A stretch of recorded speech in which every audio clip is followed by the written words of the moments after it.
So we have this to go back to. All right, so let's talk about this. So as I started to mention, we're talking about the distinction between a population distribution and sampling distribution. Let's talk about what that might mean. Let's say that we're thinking about the average height of adult females. Okay, let's assume for a moment that that's normally distributed. Okay, let's say that we decided, let's say, what do we think the average height might be nowadays in the United States?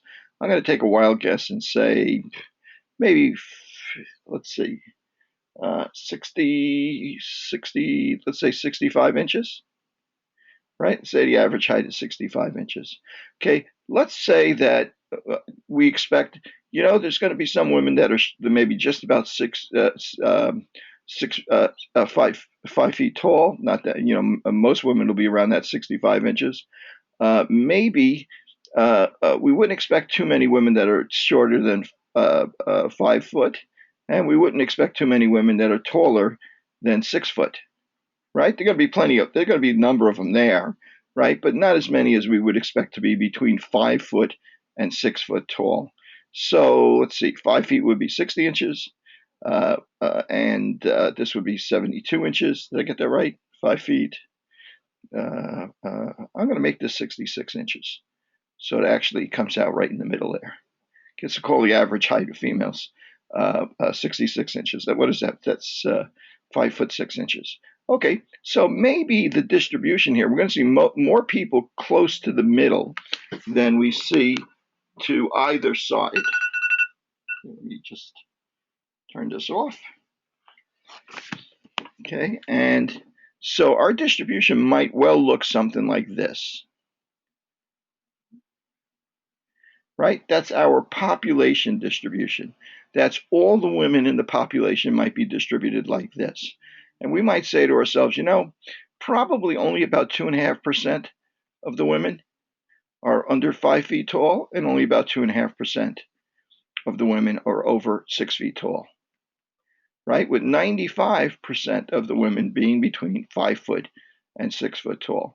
So in a sense, we can kind of judge from this distribution that the standard deviation for the population for all women, standard deviation heights for all women, well, let's see, 2.5% here, 2.5% here, 95% in the middle. That looks like two standard deviations to the left and to the right of the mean. So that's 6 inches would represent two standard deviations. The standard deviation in this population looks to us like it's about 3.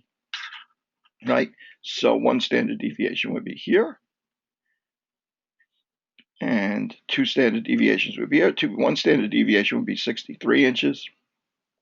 One standard deviation above would be 69 inches. So we would expect between 63 and 69 inches, we'd expect 68% of the population. Well, we've gone through this before. We've learned something about the normal distribution of a population, a normally distributed population, and the way it distributes itself. And we know, in fact, that in real life, that it's not really two standard deviations to the left and the right that gives us 95% of the population, but actually 1.96 standard deviations is a more accurate measurement that we can look up from our z-table. Okay, or from our other references like Excel and SPSS and so on and so forth. Okay, so now let's take a look at what happens now if I take this population and I take repeated samples of size 9. Okay, now I know the population standard deviation is 3. I have that advantage. I know that to start off with. So if I took a sample of size 9 from this population, 9 people, I would expect to get an average around the same average as the population. So my first sample might be 65 inches, let's say. Maybe I wouldn't get exactly 66. Maybe I get 65, right? And maybe I took another sample, I'd get 67. Maybe I took another sample, I'd get 66. Maybe another sample, I'd get 69, and so on and so forth. I would not expect to get an average of very frequently below 60 or above 72. I wouldn't expect that to happen very often because there's very few women in there. So the idea that I would randomly pick 9 of them and they'd all be down here seems like a pretty rare event. Well, now if I take this accumulation of samples, I may have done this 1,000 times, 68, 69, 67.5, 66, 64.3. If I take all of these repeated samples of size 9 and make a new distribution from it, our expectation is that half the time, just by chance, will be below 66, half the time will be above 66, but the average for all of these values is going to be 66. The main difference is that these numbers now are going to be clustered closer together because we're not going to expect to get an average of 9 people that are going to be all down here, right? So this is going to be a tighter distribution. It's going to look more like that. Now we know that this distribution of the sample, this sampling distribution is going to have approximately the same mean as the population distribution, but it's going to be narrower, and that narrowness is going to manifest it in a smaller standard deviation for the sampling distribution. Standard deviation of sampling distribution. We're going to call that the standard error. So now that standard deviation of these samples that we're calling standard error is going to be equal to the standard deviation of the population divided by the square root of the sample size. So in this case, that's going to be 3 divided by 3, or it's going to be equal to 1. Our standard error is equal to 1. So that would suggest that 95% of our means that we get from sampling 9 women is going to be between, let's see, 2 standard deviations below would be 64, and 2 standard deviations above would be 68. So what does that tell us? That tells us that that it would be unusual for me to sample 9 women and have an average below 64 or above 66. How often would that happen? That would only happen 2.5%, but it's 2.5%. That would only happen 5% of the time. So 95% of the time, I would expect to get, if I sampled 9 women randomly and averaged them, I would expect to get a value between 64 and 66. 5% of the time, I would expect to get a value under 64 or under 66, not very frequently. And the further away, the further below 66 that we examine, the less likely that we would get a value of that lower value, like say 63 or lower, or 60, 67 or higher.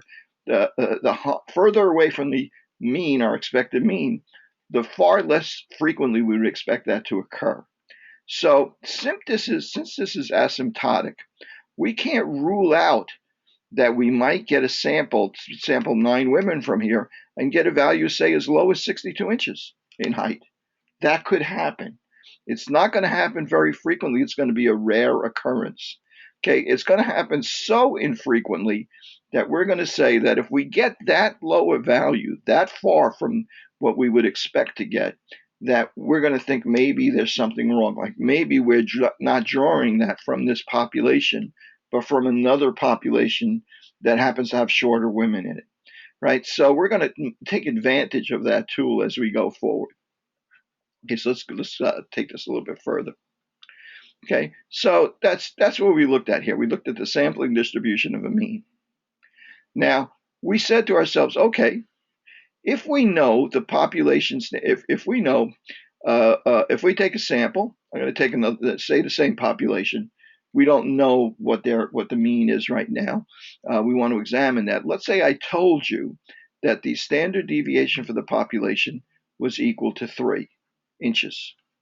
Okay, and we took a random sample of 25 women, and we found that the mean for that random sample, we're going to call that X bar, right? Before we were looking, if we knew the population mean, we would call it mu, like the 66 was mu. Okay, sample size is 25. Let's say I take an average of those 25 women. and we wind up with an average of 60. I'm going to call it 66 inches. Let's say we get really lucky. We happen to get somewhere around that range. Let me use a different number. Actually, let's call it 65 inches. Okay, what we're saying there is we're imagining that if we took repeated samples of size 25, we're imagining that, let's say that the middle is assumed to be 65 for the moment. We're imagining that that's mean of 65, right? While it's our sample mean, we really want to use that to determine whether we're close to the actual population mean. Well, since we know the sample size is 25, if I told you the standard deviation is 3, we have an idea of how this population is distributed. In fact, we know how the population is distributed. So that gives us a good idea of how our samples would be distributed. So our standard error here for samples of size 25 would be, hang on a second, I got an alarm here, I just want to turn it off.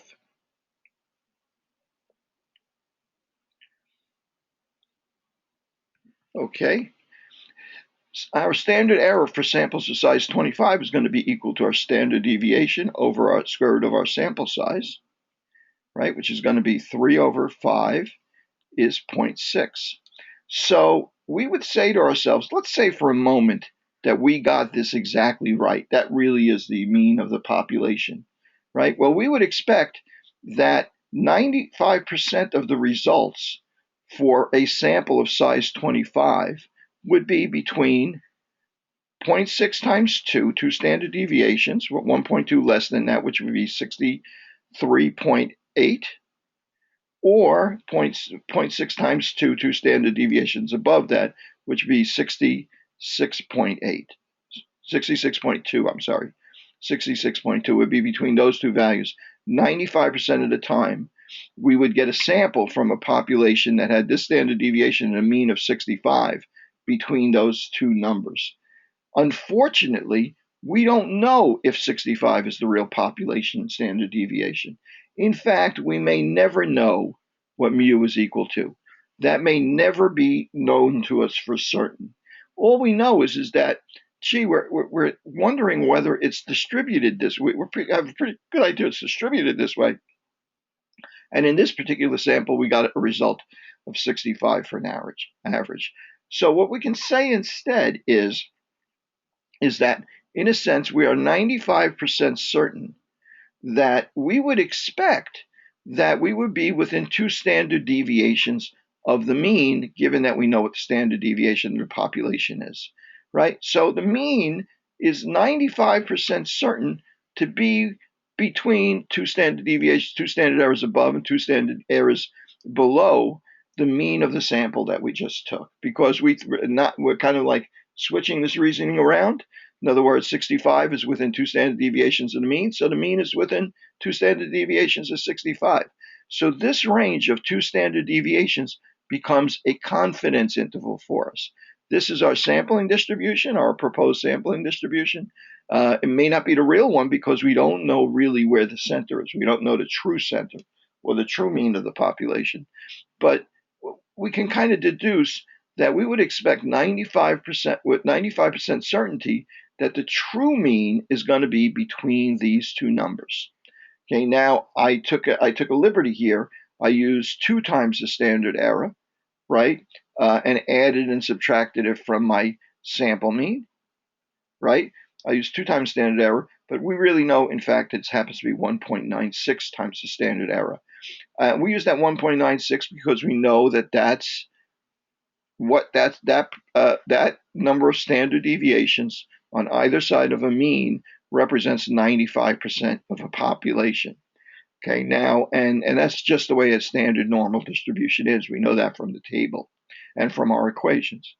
Okay, so that's not always going to be true because we're going to, the idea right now, we know the population standard deviation, so we know how spread out this population is. That's not always going to be true because often we're not going to know the population standard deviation. In fact, more often than not. Okay, so let me move on to this next idea. Okay, So we have our idea, our central limit theorem. Well, one of the elements of the central limit theorem, right? One of the elements that's important to us is that we can make this deduction that assuming that we have an approximately normal distribution, population distribution, that we can make these various assumptions. Well, in fact, we can even go a little bit further than that. In fact, let me see if I can't come up with a picture. Let's take a look at this picture. Okay, in this picture, we're taking a look at a distribution of a population. Now, none of these populations here are normally distributed. If our population were normally distributed, then all of our various sample sizes, it wouldn't matter how big a sample size we took, if we took repeated samples, took averages of those repeated samples, and created a new distribution, they would all be normally distributed if the original population were normally distributed. Okay, so now, can you guys still hear me? I have one person saying they can't hear me. Sometimes that might be a lag in the internet or something like that. Can someone type in just so I know you can hear me? Okay, good. Okay, so yeah, sometimes occasionally one person or another person will get a lag in the internet and you lose the audio or something like that. That could be on my end, it could be on your end. It's hard to tell. Okay, so now just because the original population is not normally distributed doesn't mean that your sample distribution is not normally distributed or not approximately normally distributed. In fact, if you look at these various charts here, the red dotted lines are a normal distribution of that width superimposed on what the actual distribution is going to be. So if we look at these really oddly shaped distribution, if we took repeated samples of size 2, we'd get like a kind of a cone-shaped, inverted cone-shaped distribution for samples of size 2 when we had a normal distribution. And we get like a really kind of skewed one for an exponential, or for a log normal, we'd also get a very skewed distribution. But as the sample size gets larger, notice how the sample distribution from that oddly shaped population distribution gets more and more normal until you get to large sample sizes like 30 and bigger, where even though the population distribution may not be normally distributed, the sample distributions turn out to be normally distributed. Okay, so that gives us a big advantage. That means that we're not limited to working with, we always want to work with as good a normal distribution for population as we can, but we're not limited to working with only perfect normal distributions when we make when we do these calculations. In fact, a larger sample size can go a long way towards reducing our dependence on the original population being perfectly distributed. So I'm sure that at some point that might come up in the exam. Okay, so let's move on from there. So that's the central limit theorem. Okay, so now we also worked with distributions of proportions. Okay, so for instance, let's say I have a population. How's that going to work? Let's say I have a population that has a rate of, let's say it's the middle of the winter, and let me think about this. The proportion of people that got flu shots in New York State. Okay, flu shots. Okay, let's say in real life in New York State, if you went around and counted everyone in the state, you would find that let's say 30% of people in New York State got a flu shot in February. Okay, so now that may be the true proportion of people in New York State that got a flu shot in February. P, which is the percentage or proportion of people that got a flu shot, is 0.30. Now, we may not know that. We often, let's say, a doctor, you can get a flu shot in a doctor's office. You can get a flu shot at a drugstore. You can get a flu shot in the lobby at Hunter. In fact, I think every once in a while you may see one of the organizations providing free or low cost flu shots in the lobby up at Silberman, as I recall from a couple of years ago. But at any rate, we may never know that it happens to be 0.30, right? That's unknown to us. I've told you it, so you know it because I told you, but in fact, that may be invisible to you. You may not know that because there's so many different places where people have gotten flu shots. Let's say we want to analyze what percentage of people, what the distribution of people, or excuse me, what percentage of people got a flu shot in February in New York State. Well, one of the ways you might do that is to take a random and independent sample of people in New York State, and you might find some way to contact, say, a sample of size 100. Okay, how might we do that? We might call them on the phone. We might find some random way to call them on the phone, or better yet, some other way to sample them because maybe some people don't have phones and so on and so forth. But some way or another, we would do our best to get a random sample of 100 people in New York State. Let's say that we found that, in fact, that the proportion of people, the number of people that got a flu shot, is equal to 32.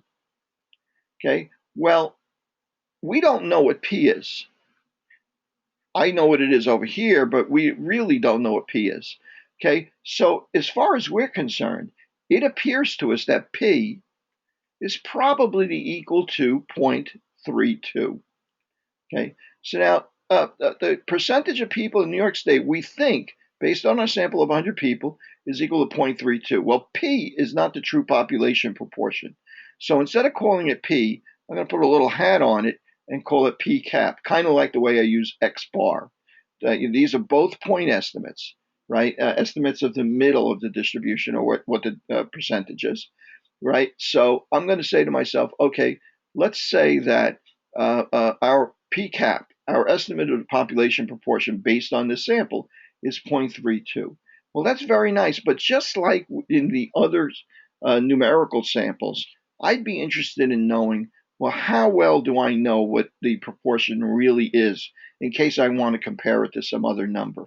Like, for instance, let's say that the New York State Department of Health, they say that, we would consider this a successful season if we got 35% of the people in New York State getting a flu shot. Let's say I don't know what this is, right? Well, we got 0.32, right? So it looks like they didn't achieve their goal of getting 35% to get a flu shot. However, we don't really know what P is. P is a question mark to us.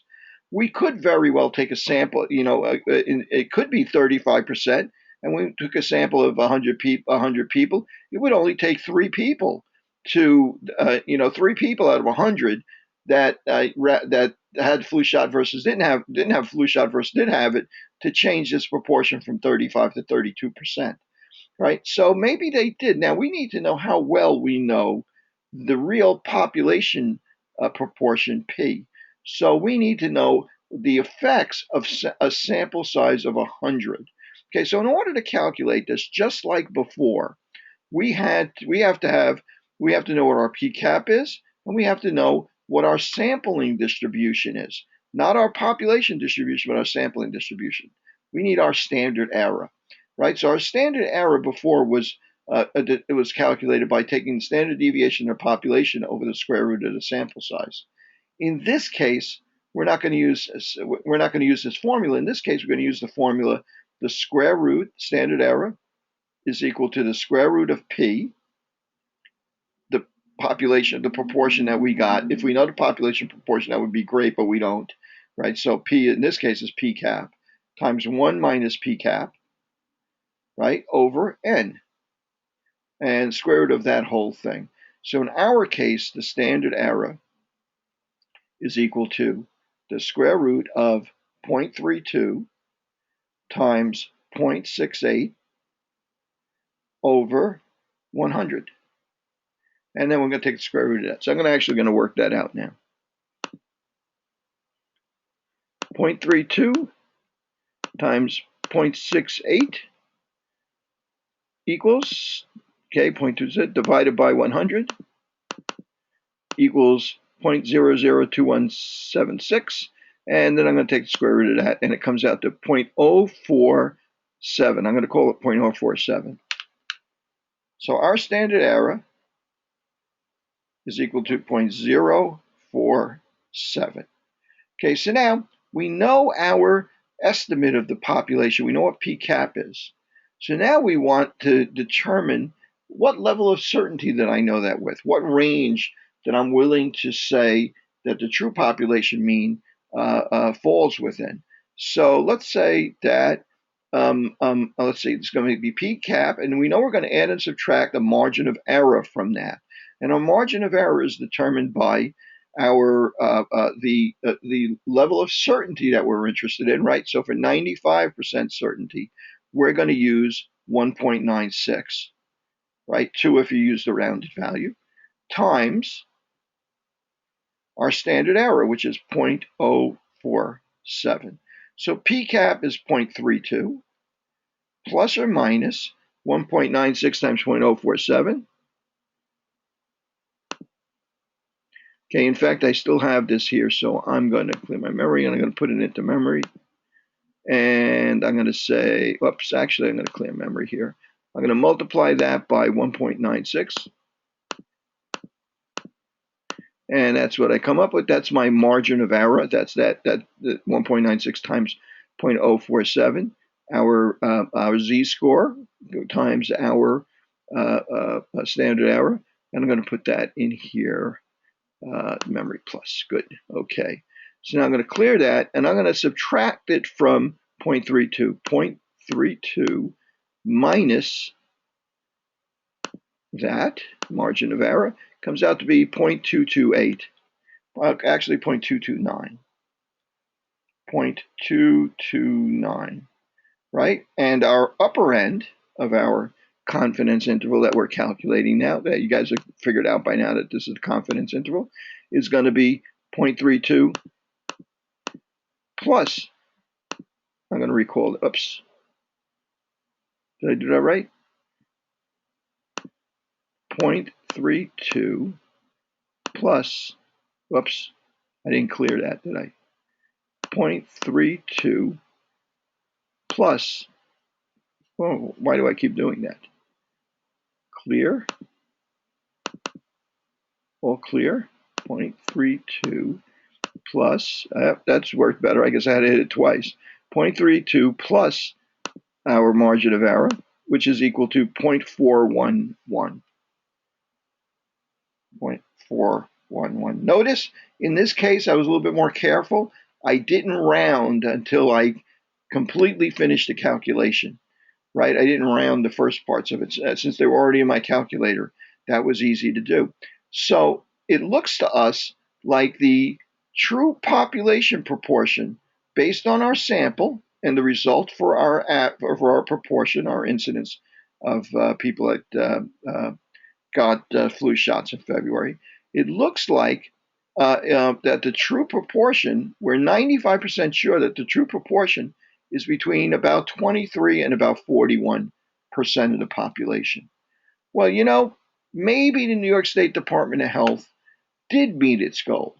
We can't really tell, we can't really dispute that because we're only 95% sure that's between these two values.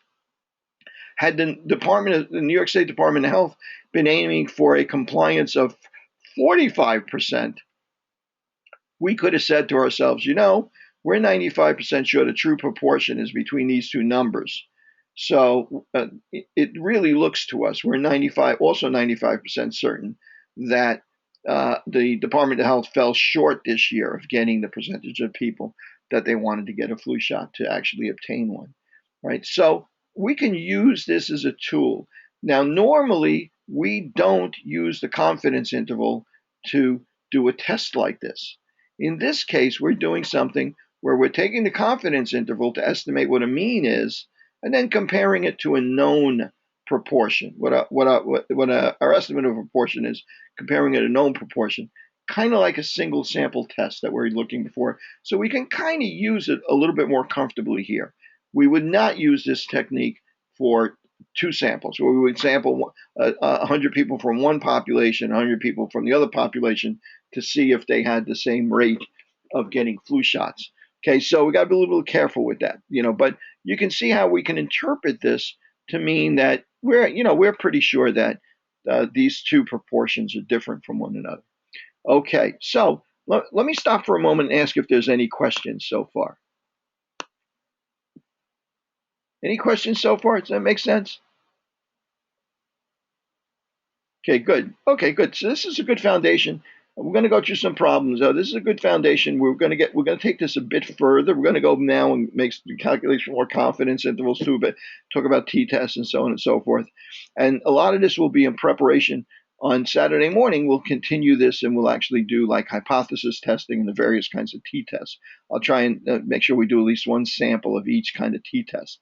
Okay, that I think should put you in pretty good shape on most of the problems you're likely to run into on the exam, but you should still go through the PowerPoints and the other materials, the open source textbook materials, so you have an understanding of some of the other issues that may come up.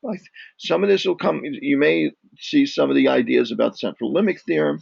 Go over, on the PowerPoints, go over the assumptions that you are making when you do with the essential limit theorem, with when you do sampling, the assumptions that are associated with t-tests, the assumptions that are associated with various other things that we might be working on. Okay, so types of samples that you might take, what the rules are with them, and so on. But you'll find most of that in those PowerPoints. Okay, so now let's exercise ourselves with some problems.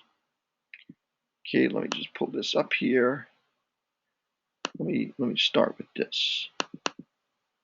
Okay, I'm going to blow this up and get this a little wider. Let me hide this stuff here.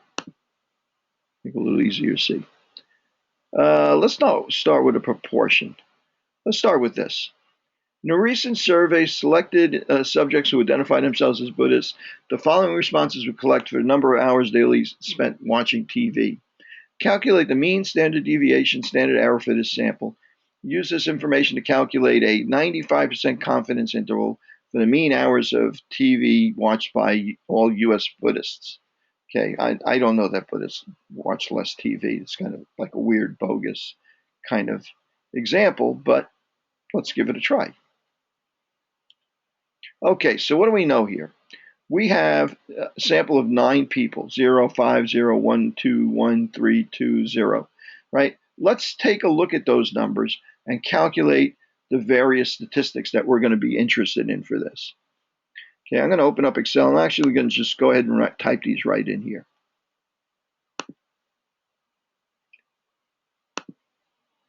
Okay, and I'm going to kind of narrow this down so I can work with a couple of windows at the same time. And let's see, 0, 5, 0, 1, 2, 1, 3, 2, 0, and indeed there are 9 values there. Okay, so I'm going to find standard deviation. I'm going to find our mean, right? This is our mean. This is X bar, right? We don't know what the population mean is. We only know what the sample mean is. That's going to be equal to the average of these numbers, okay, which is 1.55. Our standard deviation for these numbers is equal to standard deviation of these numbers. Okay, so now let's think about this for a second. I have the mean of this population, this sample of 9 randomly selected U.S. Buddhists. 1.55 is the mean number of hours of TV watch. I have a standard deviation for this group as well. Well, you remember we looked at those tables. We don't know for sure whether this population is perfectly normally distributed. The number of hours of TV that they watch might be skewed towards 0. Maybe many of them don't watch much TV at all. But we have no way of knowing that. Okay. However, we noticed that as the sample size became larger, right, we had more confidence that the standard error of our sample, of our sampling means, would become normal, would be normally distributed. But this is a pretty small sample. Our sample size here, n, is only a sample size of 9. We don't have a lot of confidence that that's a good estimate of the standard deviation, or that our distribution of samples is going to be it's going to be normally distributed, or at least a good normal distribution. So where normally, if I asked you to calculate a confidence interval here, if I assumed that this number was sigma, or if the problem told you that this number was sigma, then I would be perfectly happy to say, okay, our 95% confidence interval for the true mean for the entire population is going to be x bar plus or minus the 1.96 times the standard deviation, 1.6666, right? I'll be perfectly happy to use that. However, I don't know that. I don't have that confidence in that. So, in order to make up for not having that confidence, since I don't know for sure that that's going to be our standard deviation for our population, I have to adjust in our formula here to give me a wider interval to make up for that uncertainty, or the possibility that my sampling distribution may not be perfectly normal. And the way I do this is, instead of using the value for the z-score for 95% confidence, I'm going to use a t-score for 95% confidence. So I'm going to look that up right now. Okay, so one way for us to do this, if we knew sigma, was to work out this formula, which is, let's go ahead and do it. I might as well go ahead and do it right now, right? Okay, and we'll calculate what this is going to be. Let me get my calculator back. Okay, so I'm going to clear this, clear memory, clear this a couple of times, and I'm going to say 1.96 times 1.666667 equals, that's our margin of error, and I'm gonna put that in memory, and I'm gonna, let's see, 1.9. Okay, what's that? Oh, I'm sorry. Did I forget something here? I did forget something here, didn't I? What did I just forget to do? I don't want to multiply x bar plus or minus 1.96 times the population standard deviation. I want to multiply it by the standard error, exactly, right? So you guys let me get away with that, right? So let me rephrase that, right? If I knew what sigma, if I knew that sigma was equal to the same value, then the standard error would be equal to, okay, that value, right, divided by the square root of the sample size, oops, equals this value divided by the square root of the sample size. What did we say the sample size was? It was 9. Square root of 9 is 3, so I'm just going to put that in there rather than put the square root in. And it's actually equal to 0.555, right? So it's going to be 1.96 plus or minus 1 times 1.5 times 0.55. Okay, so that's where we stand now. Okay, so now I'm going to go ahead and calculate. I'm going to go ahead and calculate my confidence interval. So my confidence interval, I'm going to clear that a couple of times, clear that. So it's going to be 1.96 times 0.5555. I'm going to leave it at 4. That was enough. And I'm going to put that into memory. I'm going to clear this out. I'm going to say, okay, so what was I mean? I mean was 1.5555 minus, I'm going to take our margin of error, and it comes out to be 0.47. Okay, so I'm gonna move that over here. I'm gonna say that this is 0.47. This is the lower range for our confidence interval, and the upper range of our confidence interval is going to be 1.555 average. The x bar is 1.555 minus our margin of error, which is, oh, I just blew that, didn't I? Clear? Okay, 1.5555 plus our margin of error, which is going to be equal to 2.6. 2.6. Oops. 2.6. So I'm 95% confident that the true mean for the number of hours of TV watched by this population is between 0.47, between half an hour and 2.6 hours. That's a pretty wide range, isn't it? Well, one of the reasons it's such a wide range is because these numbers are so variable. Look, there's somebody watched 12 hours of TV. There's a couple of people watch zero TV. So the numbers are very variable. So it makes the standard deviation very large. The other thing, I might even consider that an outlier almost in most cases. The other thing is that it's a very small sample. So since it's a very small sample, we're not dividing our standard error by a very large number, so it stays it becomes a relatively large number. Well, let's see the effect of making this, instead of knowing the population standard deviation. Instead of knowing this, now the only way for us to know the standard deviation of the population is to guess it based on the standard deviation from the sample. Well, in that case, we're still going to use calculate our standard error the same way, because it's still the same sample size, it's still the same standard deviation, presumably. Okay, but in this case, instead of using a z-score of 1.96, we're going to use a t-score that represents a 95% level of confidence. Okay, so let's look up our t-table. Okay, let's see if I got my t-table here. Here we go. Okay, so 95% confidence interval, right? For a t-score for a population of size 9, or 8 degrees of freedom. Degrees of freedom is 1 minus sample size, is equal to 2.306. So instead of 1.96, we would be using 2.306. 2.3. I'm going to round it off to 1. Okay, times our standard error.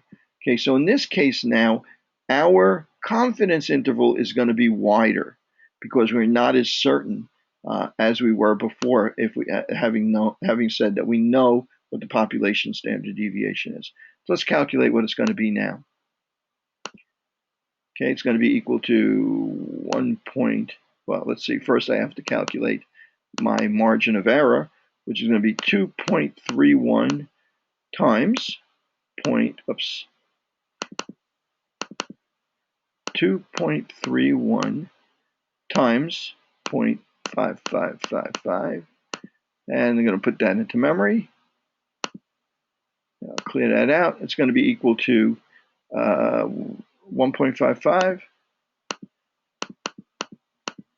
Oh, you want to know something? Let me make another mistake here, didn't you?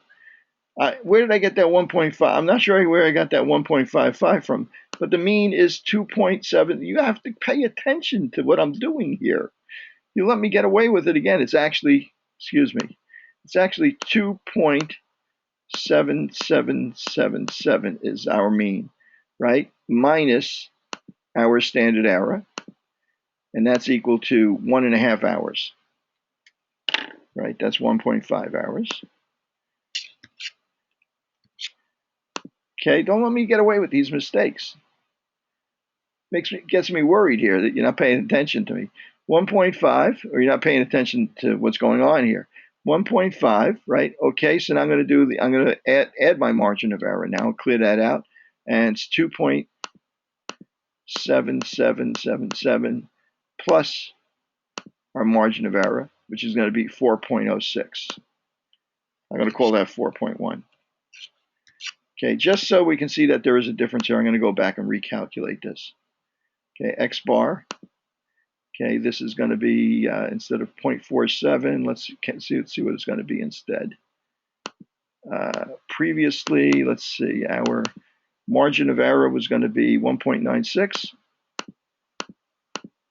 times our standard deviation, which is our standard error rather, which is, let's see if I can't get to it here, 1.277.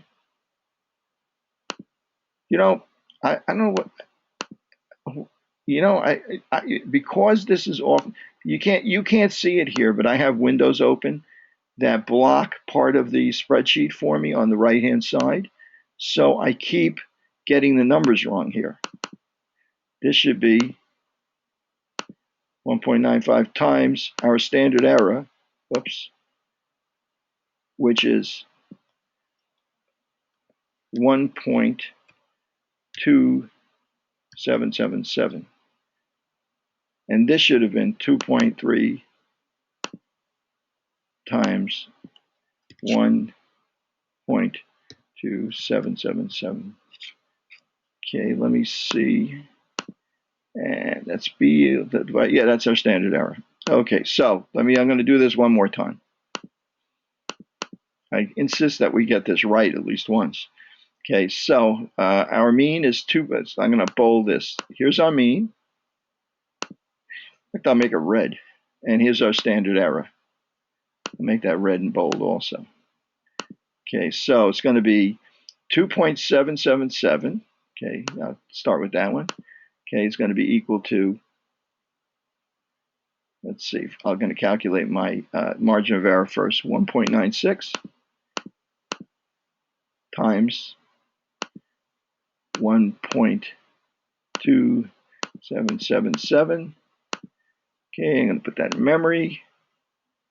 I'll clear this out. And 2.7777 minus our margin of error is going to be about a quarter of an hour.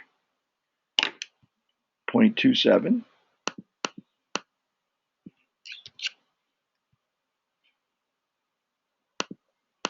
And this is going to be, I'm going to clear that, and it's going to be 2.7777 plus, it's going to be 5.2, 5.3. Okay, I'm not going to repeat it here, but you can see this is going to be a bigger number here. In fact, because the standard error is so large, I'm actually going to wind up with a bogus number here, which is going to be negative. So I'll just put 0 in for that. And this is going to be a larger number because it's going to be I'm going to be adding 2.31 times 1.27 instead of 1.96 times 1.277. So it's going to be a larger number. So if I use my t-score, it's going to be a wider range of numbers, our confidence interval, than if I know my population standard deviation, or assume that I know it, and use the z-score, the 1.96. Okay, now let me ask you something. Instead of 1.96, what would you have used if I asked for a 99% confidence interval?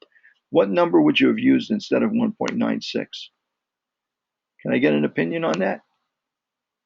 Right, 1.64. Oh, well, hang on a second. Let's see. I don't think so. What number would we have used for 99%? Again, good guesses here, but not quite. It's going to be 2.58, right? And we can check that. We know that that's true because we can go to our z-table and we can look up what level of confidence that we need for 99%. Let me open the z-table. Here's our z-table. So 99% confidence interval would mean that we need 0.5% on the bottom and 0.5% on the top. So 0.5% is 0.005.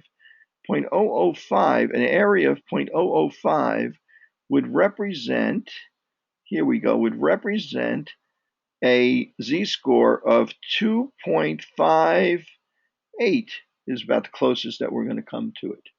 Right. Oh, I'm sorry. I think I said 99%, right? Okay, it's 99%. That would be number 2.58. Okay, and in fact, you're a step ahead of me there, right? For a 90% confidence interval, whoops. For a 90% confidence interval, what would we use there? We would use the number 1.64. Okay, let's think about what that means now. That means if I use 1.64 instead of 1.96, that means that this margin of error, these two numbers I'm going to multiply together, are going to be smaller than if I had done it for a 95% confidence interval. So since adding and subtracting a smaller number from my average, it's going to be a narrower range. So if we're willing to be less confident, 90% confident instead of 95%, then we can define a smaller range, a narrower range. If we want to be even more confident that we capture the true population mean, like for instance 99% confident, we use a bigger number there, 2.58. So it makes for a wider range of numbers. The wider the range of numbers is, the more confident that we are that we're going to capture the true population mean. That's an important distinction because it'll come up probably on the test in a couple of different forms. Some in problem form, some may be in verbal form, asking to interpret what happens, whether a wider confidence interval means that you're more certain or less certain. What's the level of confidence that you have, or whether a 99% confidence interval would be wider or narrower than a 90% confidence interval, and so on and so forth. So keep that in mind. Okay, let's move on from that. We made enough errors on this, or I made enough errors on this particular problem. So let's move on from this particular problem onto another one that I can mess up. Okay, so let me do another one that involves some numbers. In 2005, the American Psychiatric Association, I think that is, conducted a survey. Psychologists estimate the mean income for psychologists varies of 81 psychologists who received master's degrees in 2000. The mean income was, well, I think they make a few more dollars than this now. It was $43,500 with a standard deviation of $16,870. Okay, construct a 95% confidence interval for the population mean salary. So I'm going to pull up Excel again, and let's see what we know here. Let's start out by putting into our Excel spreadsheet what we know here. And this time I'm not going to monkey around with knowing the standard deviation of population, not knowing. We don't know it in this case, right? So let's see. X bar. What we're interested in is we want to know what the mean salary, mu, that they make is. We know X bar. We've taken a random sample of 81 psychologists, and the mean salary was $43,500. Okay, and we know that the standard deviation for this sample was $16,870. Okay, and we also know that the sample size was 81 psychologists that we actually surveyed. Okay, so now let's make our best guess at what our confidence interval is for the mean salary for psychologists that graduated within the past year. Okay, so now first thing I want to do is I want to calculate a standard error. Okay, so our standard error is going to be equal to our standard deviation divided by the square root of the sample size. Right, so let's calculate that right now. Oops. Okay, so that's going to be equal to our standard deviation divided by the square root of our sample size. I know it's going to be 9, but I'm actually going to let Excel calculate for me. So there is our standard error. Okay, so now the other thing that I'm going to need is, what is my formula going to look like? My formula is going to look like X bar plus or minus these, well, let's see, what is this number going to be? If I use the z-score, it's going to be 1.96 times our standard error. If I use the t-score, plus or minus, okay, well, if I use the t-score, what is it going to be? I'm going to get my t-table out again. If I use my t-table, my 95% confidence interval, let's see what's the closest to this. Closest to this is 80. So my t-score for 80 would have to be, it looks like it's 1.99. Okay, so I would be using, if I use my t-score, 1.99 times my standard error. Okay, So now, in either case, I need to use my standard error. Now, as it happens, my t-score, I'm going to put t here, my t-score is equal to 1.99. Okay, now, you're never wrong in this situation for using the z-score. Would anyone blame you for using the z-score instead? Probably not. If you have a large sample, like a sample size of 100, you can see this is not going to make much difference when we calculate it. For our purposes, I'm going to try and be a little bit more accurate, and I'm going to use the t-score here. Okay, why are we using the t-score? We're using the t-score because we don't know the population standard deviation. We're basing our guess of the population standard deviation on the sample standard deviation. Okay, so let's calculate our 95% confidence interval. A 95% confidence interval is going to be equal to, the mean, which is 43,500, minus our standard our t-score, which is 1.99, times our standard error, which is equal to that.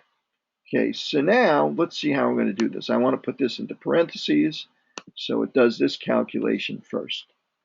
Okay, and let's see what I come up with. Oh, I come up with the lower range is going to be 39,769, and upper range for our estimate of the population mean salary is going to be equal to, our mean of our sample plus 1.99. Actually, I'm going to click in here so I don't have to do it, times our standard error.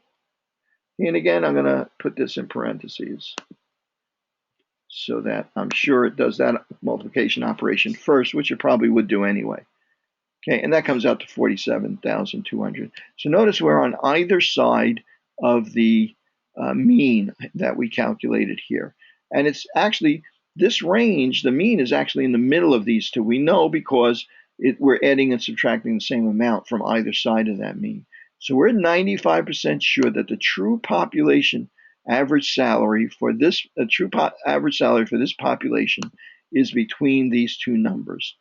If I wanted to be 99% certain, I would have used the number 2.58 if we knew the standard deviation, and a slightly different number based on the t-table if we wanted to go on the basis that we don't know the population standard deviation. Okay, so, and as I said, for a very large sample size like 81, it wouldn't be outrageous to use the z-score instead of the t-score. Okay, so let's see if they ask any other questions. What are the assumptions that you make about the shape of the population distribution in calculating the confidence interval, right? Well, what assumptions did we make? Did we have to make a lot of?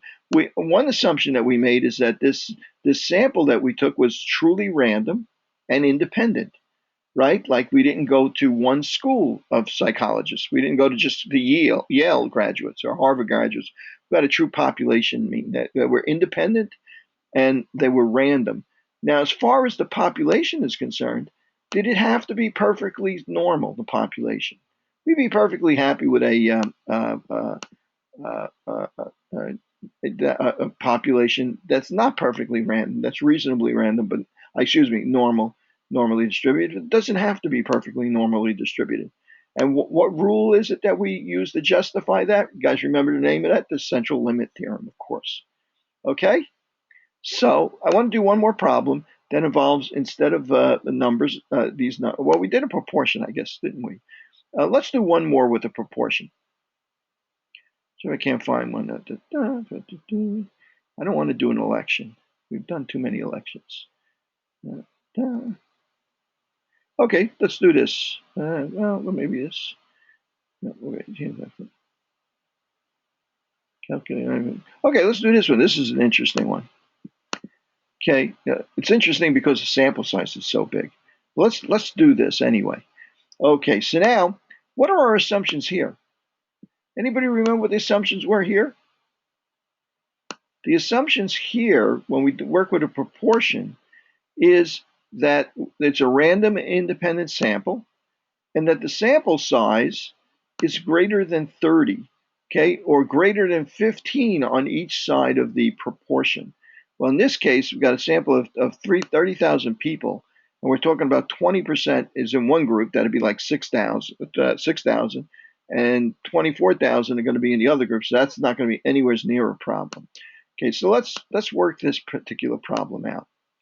Okay, so the estimate of over age 18 lifelong abstinence from alcohol is 20.6% or 0.206. Okay, the sample size is 3,000. So let me write that down. Our sample size is 30,000. Our, I'm going to change this. I'm going to say that our sample size, oops. I'm going to say that our sample size is, instead of 30,000, I'm going to say our sample size is, let me think of a good number. I'm going to say it's 100. Okay, I'm going to say even smaller than 100. Let's say that it's 64. Our sample size is 64. And the proportion of people that is 64, I'm going to say that 12.2 would be an even number. 10% would be 6.4. I'm going to say, let's say point. I'm going to say out of those 64 people, I would say that I need bigger than that. So I would say not 32. I'd say 16 were abstainers. Okay, so the proportion of people that were abstainers from alcohol would be 16 out of 64. Okay, you guys with me? So what percentage would be 16 out of 64? That would be 0.25, right? 25%. 25% of this of the people over 25 abstain from alcohol in this population. Okay, that's actually P cap, right? Because we don't know what P is, right? We wonder what P is. We don't know actually what it is. Our sample size is 64. Now, 16 out of 64, and that leaves how many that are not abstainers? That leaves 32 plus 16 be 48. At least 48 people that are not abstainers. So we have at least 15 in each one of these two groups. So I can go ahead with my calculations.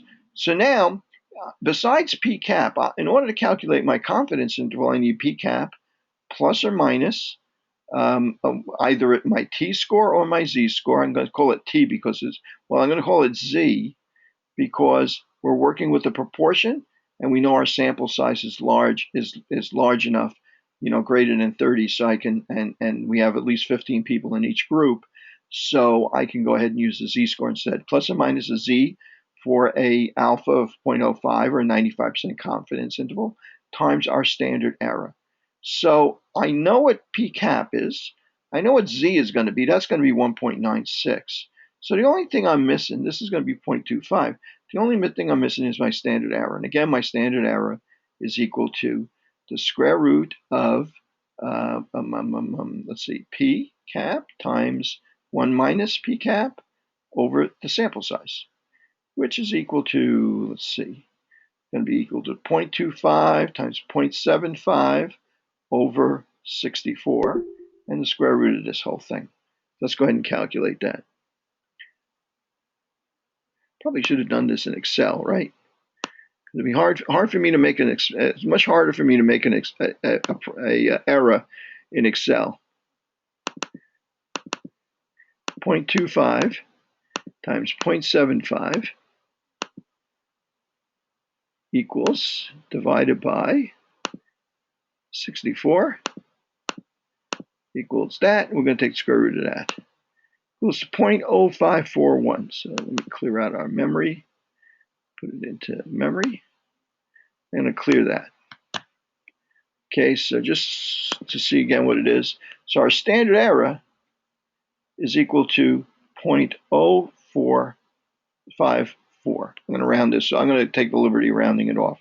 So in order to calculate our confidence interval, it's going to be equal to 0.25 P cap minus 1.96 times 0.054 and 0.25 plus 1.96 times 0.054. Okay, so let's see what that's going to work out to be. Okay, so let's see. I'm going to clear this. Okay, hit that again. So 0.25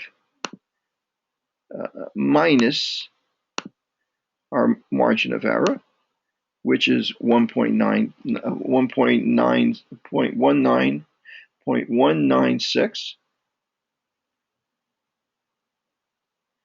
And on the higher end, it's going to be our margin of error added to that same value, okay, which is going to be 0.25 plus our margin of error, which is going to be 0.304.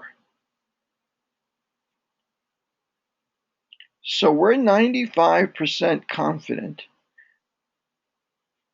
right, that our true proportion for the of abstainers in this population is between 19.6% and 30.4%, or 0.196 to 0.340.